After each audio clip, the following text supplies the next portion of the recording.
ನನ್ನ ಹೆಸರು ನೀಲಮ್ಮ ಅಂತ. ನಾನು JP ನಗರದಿಂದ ಬಂದಿದ್ದೀನಿ. ನನಗೆ ಮುಂಚೆ ಹರ್ನಿ ಆಗಿತ್ತು, 1 ವರ್ಷ ಹಿಂದೆ ಹರ್ನಿ ಆಗಿತ್ತು. ನನಗೆ ಆಪ್ರೇಷನ್ ಮಾಡಿಸ್ಕೊಂಡೆ. ಆಮೇಲೆ ತಿರ್ಗಾ 1 ವರ್ಷ ಬಿಟ್ಟು ತಿರ್ಗಾ ಅದು ಹೊಟ್ಟೆ ಕೆಳಗಡೆ ತಿರ್ಗಾ ಹರ್ನಿ ಆಯಿತು. ಇವಳ ದಪ್ಪ ಇತ್ತು, ಹರ್ನಿ ದಪ್ಪ ಇತ್ತು. ಆಮೇಲೆ ಡಾಕ್ಟ್ರ್ ಇದು ಆಪ್ರೇಷನ್ ಮಾಡಲೇಬೇಕು, ಇಲ್ಲದೆ ಆಗಲ್ಲ ಅಂತ ಹೇಳಿದ್ರು.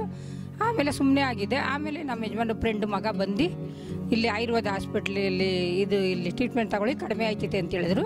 ನಾನಿಲ್ಲಿ ಬಂದು 2 ತಿಂಗಳಾಯಿತು.